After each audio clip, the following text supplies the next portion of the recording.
Recording number 233. Bhagavatam వివరంగా చెప్పుకుంటూ ఉన్నాము. పంచమ స్కంధంలో 57th పద్యం దగ్గర నుంచి చెప్పుకుంటూ ఉన్నాము. బ్రాహ్మణులు, మంత్రులు, పరివారం, హితులు అంటే మన శ్రేయస్సు కోరేవాళ్ళు, మన ఫ్రెండ్స్, ప్రజలు, బంధువులు అందరూ కూడా ఆయన యందు స్థిరబుద్ధితో అనురాగంతో ఆయన రాజుగా ఉండాలి అని ఒప్పుకున్నారు. వృషభుడు అని ఒక శ్రేష్ఠుడి కథ మనం చెప్పుకుంటూ ఉన్నాము. సాక్షాత్తు శ్రీహరియే అవతారంగా దిగి వచ్చాడు వృషభుడుగా. అటువంటి వృషభుణ్ణి ప్రజలందరూ కూడా రాజుగా ఒప్పుకున్నారు. చాలా ఆనందంగా రాజు అయ్యాడు అతను. ఇంద్రుడు అతని విషయాలన్నీ కూడా విన్నాడు. మనస్సులో కొంచెం అసూయపడ్డాడు ఇంద్రుడు. అతడు వృషభుడు పరిపాలిస్తూ ఉన్న భూమి మీద వాన అనేది పడకుండా, వర్షం లేకుండా చేశాడుట ఇంద్రుడు. వృషభ మహారాజుకు ఆ విషయం తెలిసింది. ఈయన సాక్షాత్తు శ్రీహరి స్వరూపమే కాబట్టి తన యోగమాయ బలంతో మొత్తం రాజ్యానికి కావలసిన వానంతా కూడా కురిపించి ఈయనే క్రియేట్ చేసుకున్నాడు. వానలు కూడా ఇంద్రుడు కురిపించకపోయినా కూడా రోజు రోజుకి అభివృద్ధి అయింది ఆ దేశం. అంటే అర్థం ఏమిటిట, ఇంద్రియాల అనుభవంలో అధిపతి ఎవరు అంటే ఇంద్రుడే. ఇంద్రుడే ఇంద్రియాధిపతి. అంటే మన సెన్సెస్ అన్నిటికీ కూడా, అందుకే ఆయన పేరు ఇంద్రుడైంది. ఆ ఇంద్రుడు అసలు వస్తువుని గ్రహించలేకపోయాడు. ఈయన సాక్షాత్తు పరమేశ్వరుడే, శ్రీహరియే అని తెలుసుకోలేకపోయాడు ఒకటి. అట్లాగే కంఠంలో నుంచి వస్తూ ఉన్న శబ్ద బ్రహ్మం అనే ఓంకారమే మొత్తం కూడా సృష్టి అని తెలుసుకోలేకపోయాడు. అందువల్ల ఏం చేశాడు, ఆ కంఠధ్వనికి ఉన్న సంపదకి ఏ కనెక్షను లేకుండా ఇంద్రుడు చేశాడుట. అదే వర్షం రాకుండా చేయటం అనేది సింబాలిక్గా చెప్పారనమాట. అంటే కంఠధ్వని అంటే అర్థం ఏంటి, ఏదో ఒక మాట చెప్తాము, ఏదో ఒక వస్తువు పేరు చెప్తాము, ఆ పేరుకు ఆ వస్తువుకు సంబంధం లేకుండా అయిపోయింది. ఊరికే ఏదో ఒక పేరుగా పెడతాం కానీ నిజంగా ఆ పేరుని మనం ఉచ్చరించినప్పుడు ఆ వస్తువు మనకి ఆ వస్తు పరిజ్ఞానం ముందరుంటే తెలుస్తుంది. కానీ అంటే వస్తువు చూడాలి, దాని పేరేమిటో గ్రహించాలి, ఓహో దీని పేరు మొబైలా అని మన మనస్సులో ఒక జ్ఞాపకంగా అది నిలిచిపోయినప్పుడు, ఆ మొబైల్ని చూసినప్పుడు ఇది మొబైల్ అనే జ్ఞాపకాన్ని వెనక్కి తీసుకురావటం అనే ప్రాసెస్ ఇంద్రుడి వల్ల వచ్చిందనమాట. లేకపోతే ఏమిటి, వస్తువు చూడంగానే దాని పేరుతోనే వస్తువు ఏమిటో తెలిసిపోవాలి న్యాయంగా. ఇంత ప్రాసెస్ అవసరం లేదు, కానీ ఇంద్రుడు అది చేశాడు. ఏ పేరు చెప్పినా ఆ వస్తువు రాదు, ఆ వస్తువు ఏమిటో తెలియదు. దాన్నే అనావృష్టి, వానలు కురవకపోవటం అంటే సిద్ధి లేదు, అనుకున్న పని అవదన్నమాట. అది చెప్పారనమాట. దీనికి ప్రతిగా అంటే దాన్ని కట్ చేయటం కోసం వృషభుడు యోగమాయ ద్వారా పదాలకి అంటే మాటలకి పదార్థాలకి సంబంధం లేకపోయినా కూడా మనుషులు మేనేజ్ చేసుకోవటం నేర్చుకున్నారు. ఎలాగైనా సరే వాళ్ళ ఆజ్ఞాబలంతో ఒక వస్తువు కావాలంటే ఆ వస్తువుని సంపాదించుకునే తెలివిని మనుషులు నేర్చుకున్నారు. అదే ఆయన మాయతో చేసినటువంటి స్కిల్ అన్నమాట. వృషభుడు అనే ఆయన మనుషులు జీవించటానికి అవసరమైన స్కిల్ ఆయన ఇచ్చాడు. యోగము అంటే ఏకత్వం, యోగ మాయని వాడుకున్నాడు ఆయన.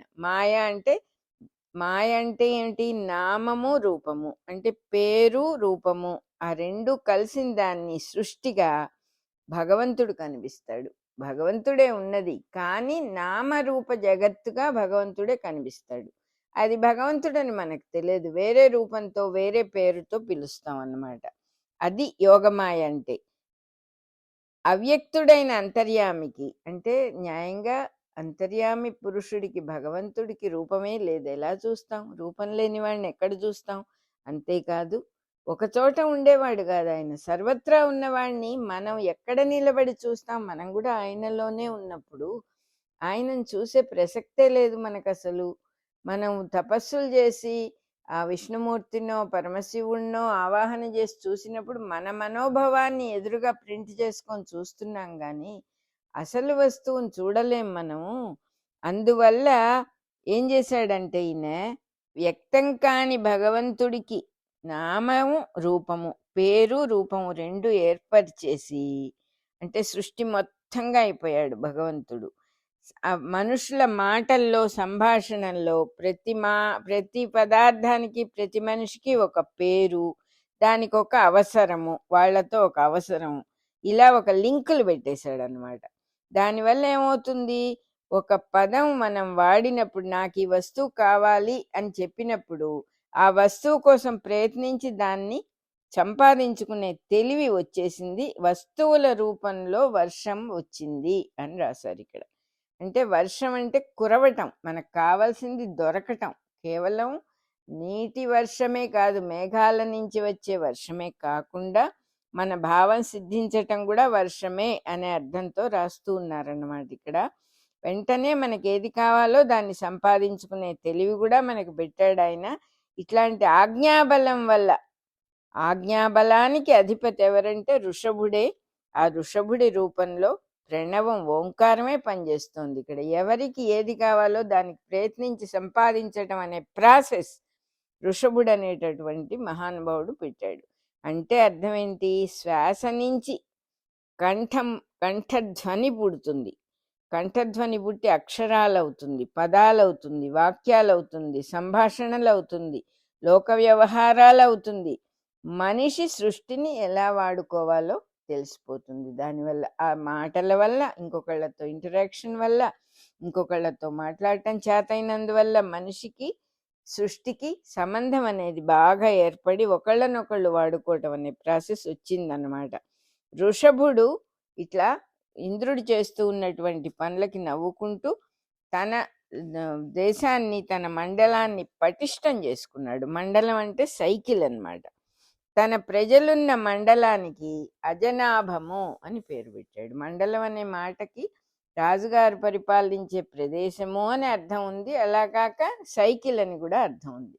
సూర్యమండలం అంటాం కదా, సూర్యమండలం చుట్టూ భూమి తిరిగి వచ్చే దారిని బట్టి భూమి చుట్టూతా ఒక రాశి చక్రం, ఒక మండలంగా ఏర్పడింది అన్నమాట. అందులో నుంచి జీవరాశుల శరీరాలు, మనుషులు కాకుండా ప్రతి జీవి యొక్క శరీరము గర్భం ధరించటం, ఒకదానికొకటి ఆహారం అయి పోషింపబడటం. ఈ సృష్టి మొత్తం చూస్తే ఒకదానికొకటి ఆహారం. చెట్లని, ఆకుల్ని, కాయల్ని, పళ్ళని తింటాం మనం, కొన్ని పూలని. అట్లాగే జంతువులు కూడా ఒకదాన్నొకటి తింటాయి, ఒకదానికొకటి ఆహారము అనే సైకిల్ కూడా ఆయన ఋషభుడే ఏర్పరిచాడనమాట.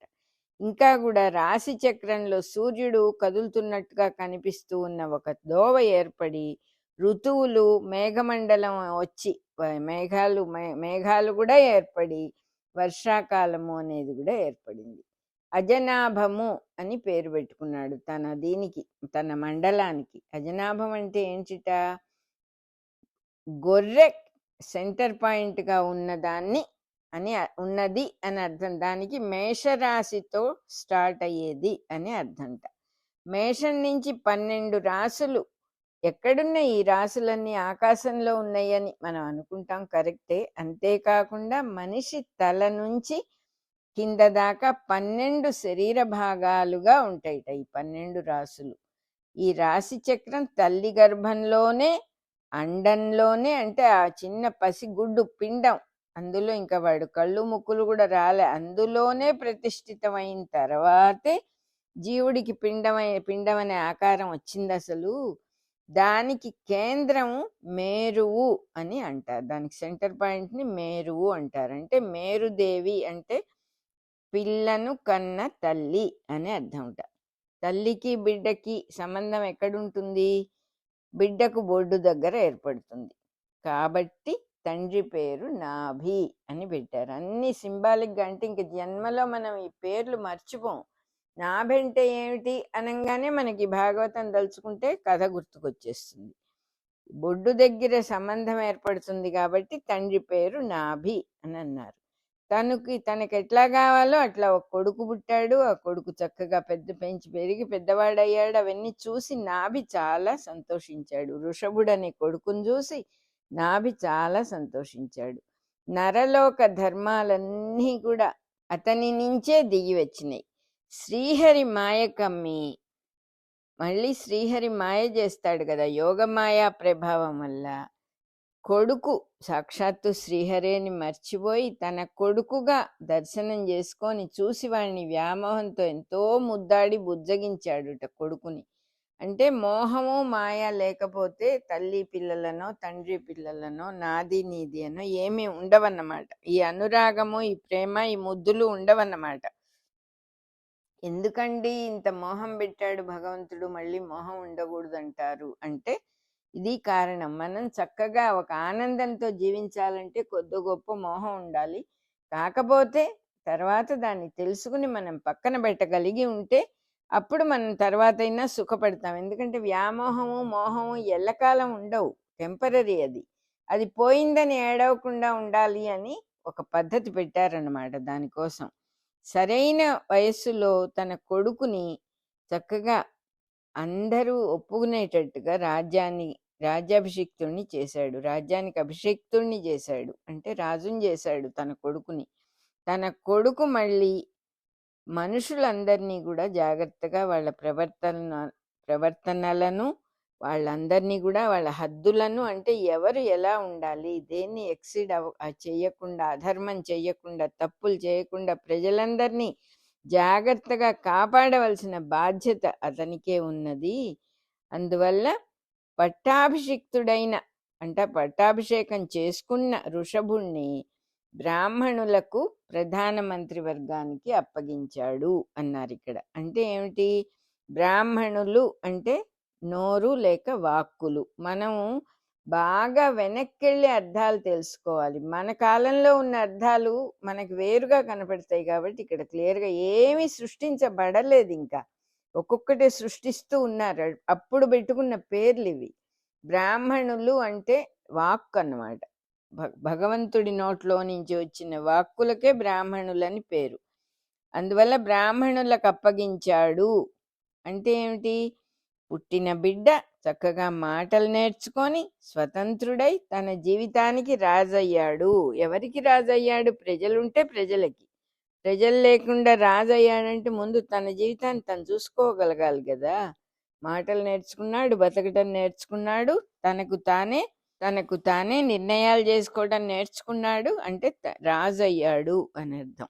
అలాగే ప్రధానమంత్రి వర్గానికి అప్పగించాడు అంటే అర్థం ఏంటంటే ప్రధాన మంత్రివర్గము ఎవరు? మనలో మనిషి వ్యక్తిగతంగా తనకి తానుగా జీవితంలో ఏర్పరచుకున్నటువంటి గొప్ప గొప్ప ఆశయాల్ని ప్రధాన మంత్రివర్గము అన్నారు ఇక్కడ. కొడుకుకి పట్టాభిషేకం చేసిన తర్వాత నాభి మేరుదేవి ఇద్దరు కూడా నరనారాయణ స్థానమైన బదరికాశ్రమానికి వెళ్ళిపోయారు. నరనారాయణులు అక్కడ బదరికాశ్రమంలో పూర్వం తపస్సు చేసుకునేవాళ్ళు, అందుకని ఆ బదరిక ఆశ్రమమే చేరారు వీళ్ళు కూడా. అక్కడ మహాయోగ సమాధి వల్ల వాసుదేవుణ్ణి ఆరాధిస్తూ శరీరాన్ని క్షీణింపజేసుకుంటూ హరిలో లీనమైపోయాడు. అంటే అర్థం ఏంటి? నారాయణుని నుంచి మనిషి పుడతాడు, నారాయణుణ్ణే మళ్ళీ కొడుకుగా పుట్టించుకుంటాడు, మళ్ళీ నారాయణుడి దగ్గరికే వెళ్ళిపోతాడు. ఈ శరీరాన్ని వదిలేక ఎక్కడికి పోతాం మనం? ఆ సాక్షాత్తు నారాయణుడిలోనే వెళ్ళిపోతాం. ఇదే తరతరాల కథ అని కూడా చెప్తూ ఉన్నారు ఇక్కడ. అంటే దేవుడిలో నుంచి వచ్చాం, మళ్ళీ దేవుళ్ళలోకి వెళ్ళిపోతాం. దేవుడిలో నుంచి రావటం అంటే ఈ సృష్టిలో ఏమీ లేకుండా, ఏమీ కనపడకుండా అవ్యక్తంగా ఉన్న వస్తువు నుంచి వ్యక్తం అవుతాం, బయటికి వస్తాం, మళ్ళీ లోపలికి వెళ్ళిపోతాం. ఏ రాజు జన్మకాలంలో బ్రాహ్మణోత్తములందరూ, ఉత్తములైన బ్రాహ్మణులందరూ కూడా విష్ణువునే దైవంగా భావించారు, ఏ రాజు భార్య గర్భంలో సాక్షాత్తు ఈశ్వరుడే స్వయంగా వచ్చి కొడుకుగా పుట్టాడు, ఆ నాభి మహారాజుకి ఇంకెవ్వరూ సాటిరారు. నారాయణుడే తరతరాలుగా మనిషిగా దిగి వస్తూ ఉంటే ఇంకా వేరే ఎవరున్నారు అని అర్థం ఉంటుంది దీనికి. నారాయణుడే వచ్చేవాడు, నారాయణుడే ఉన్నవాడు, నారాయణుడే, వాడికి సాటి అని ఇంకోడెవడు లేడు కదా అంటున్నారు. అవతారమూర్తి అయిన ఋషభుడు తన రాజ్యాన్ని ఒక కర్మభూమిగా సాధించాడు.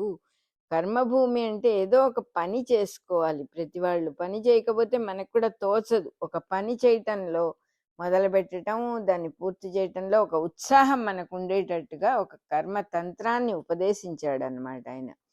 కర్మని ఆచరించటానికి, పనులు చేయటానికి మొట్టమొదట గురువుల దగ్గర వేదాన్ని చదువుకున్నాడు. వాళ్ళ అనుజ్ఞతో శతమన్యుడి కూతురైన జయంతి అనే పిల్లను పెళ్లి చేసుకున్నాడు. ఆవిడ వల్ల భరతుడు మొదలైన 9 కొడుకులు పుట్టారు అంటున్నారు. 9 కొడుకులు అంటే మళ్ళీ మనిషి ఆయుర్దాయం 100 సంవత్సరాలు అని సింబాలిజం అన్నమాట. ఈ భరతుడి పేరుతోనే ఈ భూమి అంతా కూడా అనేక పురాలతో, ఆశ్రమాలతో, కొండలతో, చెట్లతో, నదులతో నిండిపోయి భారతవర్షము అని పేరొచ్చింది.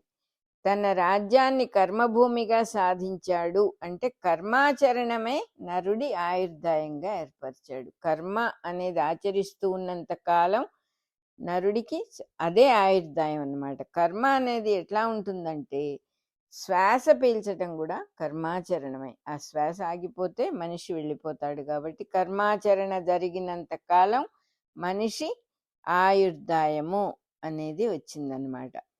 కర్మతంత్రాన్ని ఉపదేశించాడు అంటే అర్థం ఏంటి?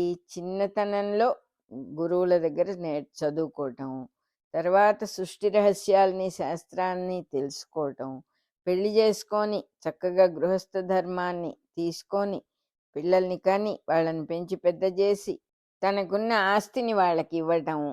ఇది ఒక నరజాతి కథగా, ఇది ఒక సైకిల్గా, కర్మతంత్రంగా ఏర్పరిచాడనమాట. ఋషభుడు ఏర్పరిచిందే. ఇవాళకి 10 రూపాయలు ఉంటే నా కొడుక్కి ఇవ్వాలి, నా మనవడికి ఇవ్వాలి, నా మనవడి కొడుక్కి ఇవ్వాలని మనం ఊహిస్తూ ఉంటాం కదా. భరతుడు మొదలైన 100 మంది కొడుకులు అంటే 100 సంవత్సరాలు జీవించటం అని చెప్పుకున్నాం. భరతుడి పేరనే భరతవర్షం ఏర్పడింది. తన 9 కొడుకులలో 9 మందిని ప్రభువులుగా చేసి భారతవర్షాన్ని 9 భాగాలుగా చేసి వాళ్ళకి అప్పగిచ్చాడు 9 మంది కొడుకులకి. ఇంకో 9 మంది కొడుకుల్ని ఈ 9 మంది రాజులైన వాళ్ళ దగ్గర ప్రధాన మంత్రులుగా చేశాడు. అందులో మొట్టమొదటి 9 మంది పేర్లు చెప్తూ ఉన్నారు ఇక్కడ. కవి, హరి, అంతరిక్షుడు, ప్రబుద్ధుడు, పిప్పలాదుడు, ఆవిర్హోత్రుడు, ద్రమీఢుడు, చమసుడు, కరభాజనుడు అనేవాళ్ళు 9 మంది రాజులైనారనమాట.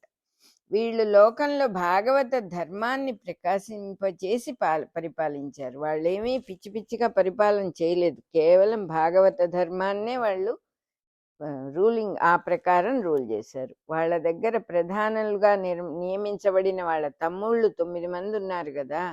వాళ్ళెవరంటే కుశావర్తుడు, ఇలావర్తుడు, బ్రహ్మావర్తుడు, ఆర్యావర్తుడు, మలయకేతుడు, భద్రసేనుడు, ఇంద్రస్పృక్కు, విదర్భుడు, కీకటుడు అనేవాళ్ళు.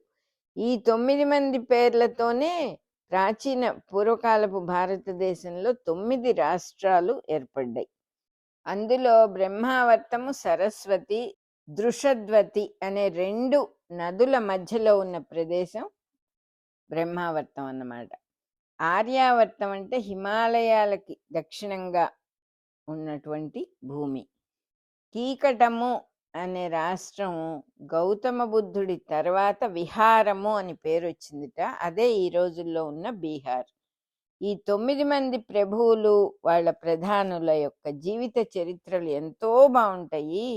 పరీక్ష నరేంద్ర, నేను వారి చరిత్రలను ముందు నీకు వివరిస్తాను అన్నాడు శుక మహర్షి. అంటే ఈ కథంతా కూడా పరీక్షిత్తుకి శుక మహర్షి చెప్తూ ఉన్నాడు కాబట్టి మధ్య మధ్యలో వాళ్ళిద్దరినీ గుర్తు చేస్తూ ఉంటారు. ఓ పరీక్ష నరేంద్ర, ఈ 9 మంది ప్రభువులు, వాళ్ళ ప్రధానులు, వాళ్ళ తమ్ముళ్ళు కూడా చాలా గొప్పవాళ్ళు, వాళ్ళ చరిత్రలన్నీ నీకు వివరంగా చెప్తాను అన్నాడు.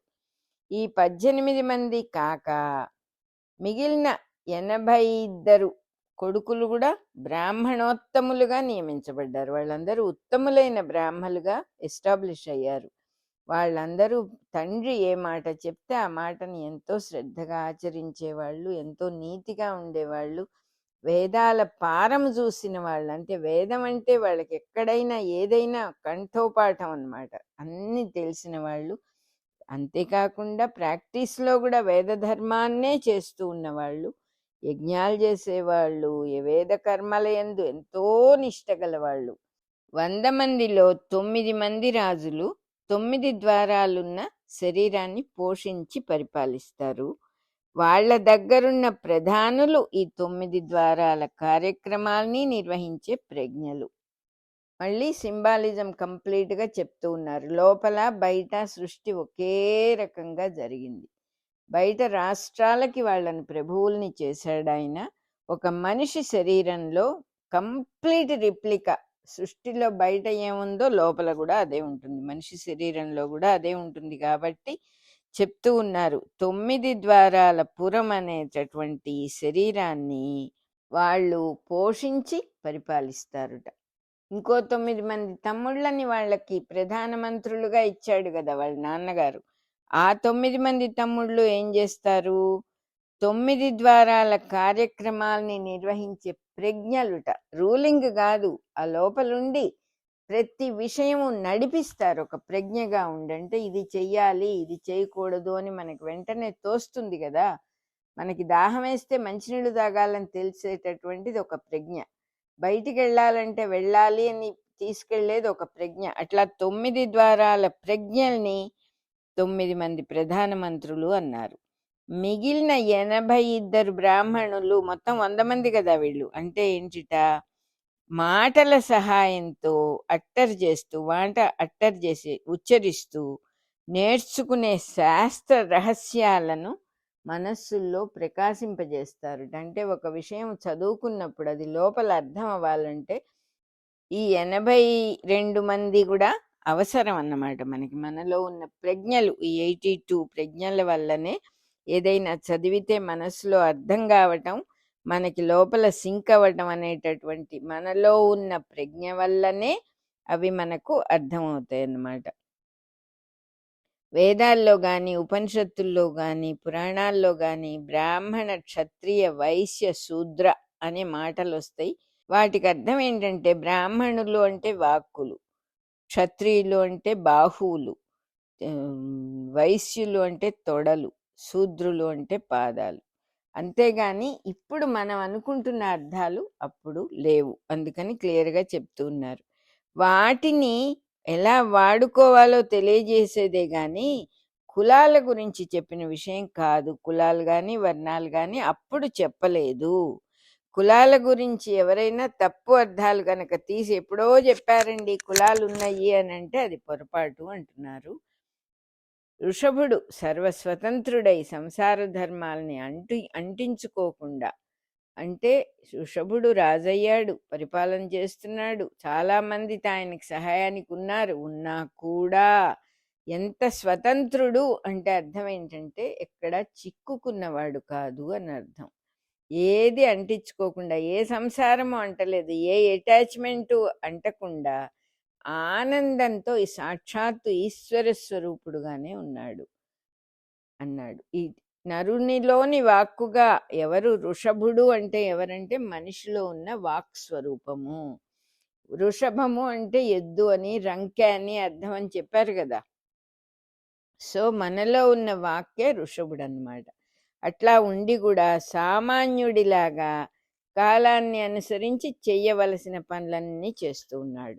ధర్మం చెప్తూ ఉన్న వాళ్ళ దగ్గర ఎంతో సమదృష్టితో ఉండి, ఎంతో స్నేహంగా ఉండి, వాళ్ళందరితో ఎంతో కరుణతో ఉంటున్నాడు మనుషులతో. ధర్మతత్వం తెలిసిన వాళ్ళందరి చేత ధర్మశాస్త్రంగా దిగి వచ్చింది వాక్యే కదా. న్యాయంగా వాక్కు ద్వారానే పూర్వకాలం, ఇప్పుడంటే రాస్తున్నాం కానీ పూర్వకాలం ఒకరి నుంచి ఒకరికి వాక్కు ద్వారానే ఏ విషయమైనా వెళ్ళేది కదా. వాక్కు అంటే ఋషభుడే అని ఇక్కడ మళ్ళీ ఇంకోసారి చెప్పారు. మాట ద్వారానే మన మంచితనం అనేది ఇంకొకరికి తెలుస్తుంది, వాళ్ళ మంచితనం అనేది మనకి తెలుస్తుంది. ఎవరైనా మనిషి మాట ద్వారానే ధర్మశాస్త్రంగా మాట్లాడగలుగుతారు.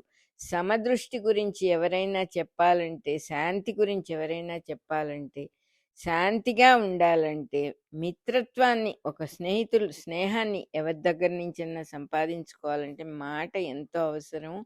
కరుణాపూరితమైన వాక్కు, అది కూడా మామూలు మాట కాదు, కరుణతో నిండినటువంటి మాట ఎంతో అవసరము.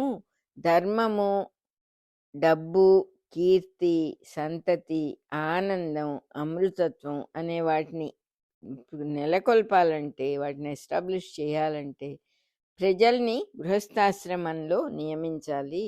నీతి తప్పకుండా ప్రజాపాలన చేశాడు. అందుకే ఆయన అన్నీ చెప్పాడు, ప్రజలు ఎట్లా ఉండాలో వాళ్ళకి. వేద రహస్యాలైన ధర్మాల్ని తనకు తెలిసినవే అయినా కూడా బ్రాహ్మణులతో ఉపదేశం చేయించాడు. ఆయన ఉపదేశం చేయలేదు, ఆయన రాజు కదా. ఎవరు చెబితే వాళ్ళకి బాగా అర్థమవుతుందో, వాళ్ళకి సమ్మతంగా ఉంటుందో ఆ బ్రాహ్మణులతో చేత ఉపదేశం చేయించాడు.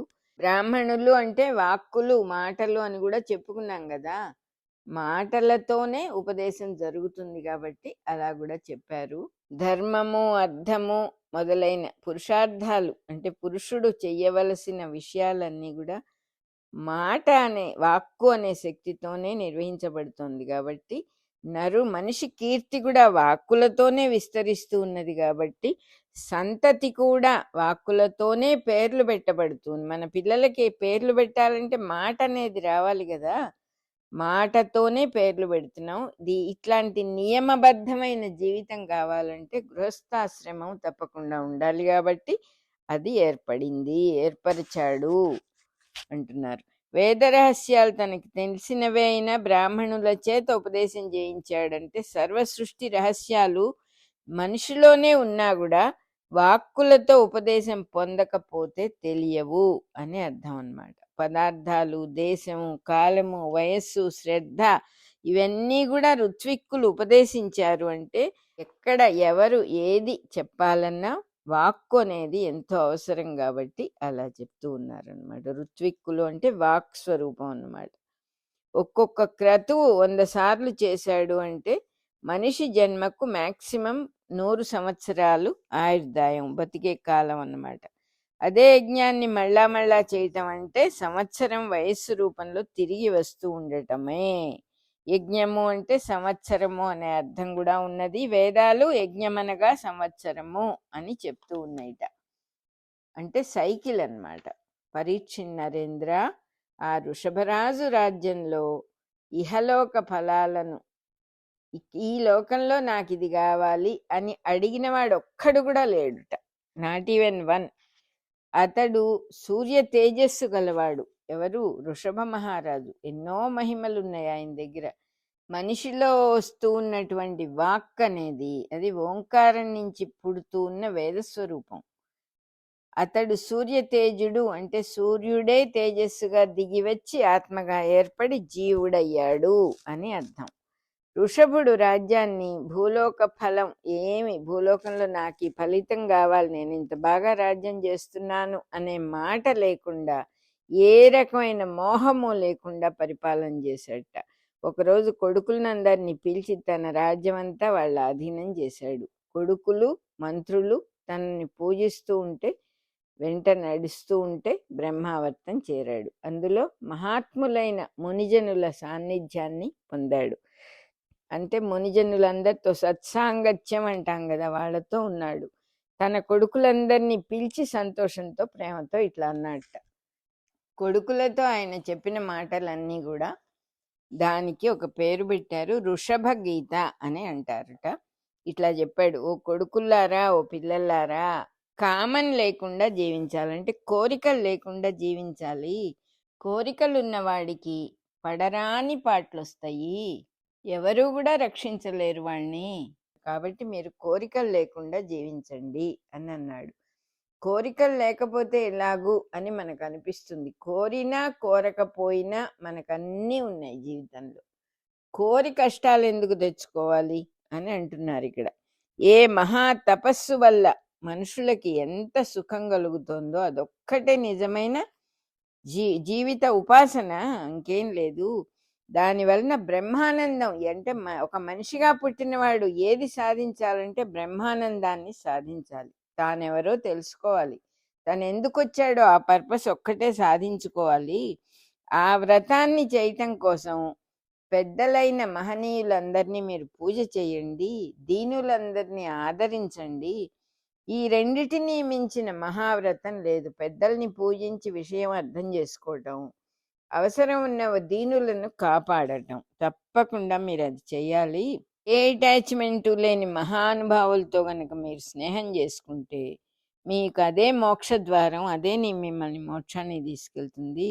అట్లాంటి మహానుభావుల్ని ఎలా గుర్తించాలో చెప్తాను. నేను చెప్పబోయే లక్షణాలు ఎవరి దగ్గర కనిపిస్తాయో వాళ్ళే మహానుభావులు. నెంబర్ 1 ఒక లక్షణం ఏంటంటే వాళ్ళకి వీడు శత్రువు వీడు మిత్రుడు అనే తేడా లేకుండా సమానంగా ప్రవర్తిస్తారు వాళ్ళు. కొంతమంది తన మీద శత్రుత్వం ఉండొచ్చు కానీ తనకు శత్రుత్వం లేదు, కాబట్టి సంబంధం లేదు ఆ విషయంతో, అట్లా ఉంటారుట. నెంబర్ 2 తమ ప్రవర్తనలో ఎట్టి పరిస్థితుల్లోనూ శాంతిని కోల్పోరు. దే డోంట్ ఇంబ్యాలెన్స్ అవరన్నమాట, మనస్సును అటు ఇటు పోనివ్వరు. నెంబర్ 3 క్రోధం లేనివాళ్ళు. క్రోధము అంటే అర్థం ఇక్కడ క్లియర్గా రాశారు. చాలా కాలం అట్టే పెట్టుకుంటాడు కోపాన్ని, ఆ కోపం పోకుండా దీర్ఘ కోపం చాలా కాలం అట్టే పెట్టుకుంటాడు. లేదా ఇంకా సింపుల్గా చెప్పుకోవాలంటే ఎవరన్నా ఏదైనా తన విషయంలో పొరపాటు చేస్తే మర్చిపోకుండా ఎంతో కాలం గుర్తు పెట్టుకుంటాడు, మర్చిపోడు అనమాట. దాన్నే క్రోధము అని అంటారట. నంబర్ 4 అన్ని జీవుల యందు, అందరు జీవుల యందు, మనిషి ఏమిటి, పురుగు పుట్ర సమస్తం, జీవి అనేవాడు, చెట్టు చేమ సమస్తం, అందరు జీవుల యందు సహజంగానే ఎంతో దయగలవాళ్ళట. వాళ్ళకి ఎంతో దయ ఉంటుందిట. మనుషుల మీదే కాకుండా పశువులైనా పక్షులైనా అందరి మీద దయ చూపిస్తూ ఉంటాడట. ఈ 4 లక్షణాలు ఉన్నవాడికి నా సాంగత్యం తప్ప వాడికి వేరే జీవితంలో వేరే ప్రయోజనం అని ఉండదు. కాబట్టి వాడు ఇంద్రియాల వెంటబడి అటు ఇటు తిరిగే మొహమాటం వాడికి ఉండదు. అట్లాగే ఏ పని చెయ్యాలన్నా ఆ పని వల్ల వచ్చే ప్రయోజనం లాభం గురించి కాక పని మీద శ్రద్ధతో చేసేవాడే నిజంగా తెలిసినవాడు. అందుకని చెప్తూ ఉన్నారనమాట, తాను చేసే పని మీద కాకుండా వచ్చే లాభం మీద దృష్టి గల వాళ్ళని మనం దగ్గర చేరనివ్వకూడదు, మనం వాళ్ళతో ఉండకూడదు. ఉంటే దానివల్ల మనకు ప్రాబ్లం అవుతుంది. అదే రకంగా ఎప్పుడు ఏదో వేషభాషలు చాలా గొప్పగా ఉండాలి అని అలంకరణ చేసుకుంటూ జీవిస్తూ ఉండే వాళ్ళ మీ దగ్గర కూడా మనం ఉండకూడదు. అలాగే భార్యాబిడ్డలంటే విపరీతమైన వ్యామోహం ఉన్న వాళ్ళతో కూడా మనం స్నేహం చేయకూడదు. ఆ స్నేహం చేసినందువల్ల అవన్నీ కూడా, దుర్లక్షణాలన్నీ కూడా మనకు కూడా వస్తాయి.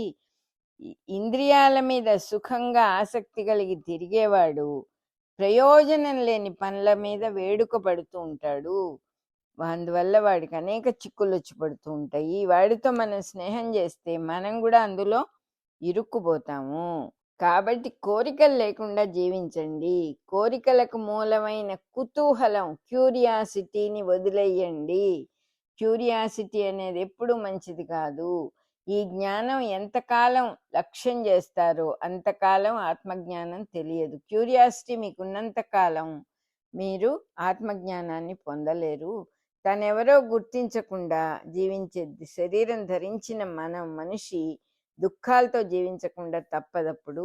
ఎంతకాలం లింగ శరీరం ఉంటుందో అంతకాలం మనస్సు కర్మబద్ధం అయిపోతూ ఉంటుంది. జ్ఞానం తెలియకుండా అవిద్యతో బాధపడుతూ ఉంటాడు అని చెప్పాడు. ఇంకా కూడా చెప్తూ ఉన్నాడు. కానీ మన రికార్డింగ్ నెంబర్ 233 అయిపోయింది.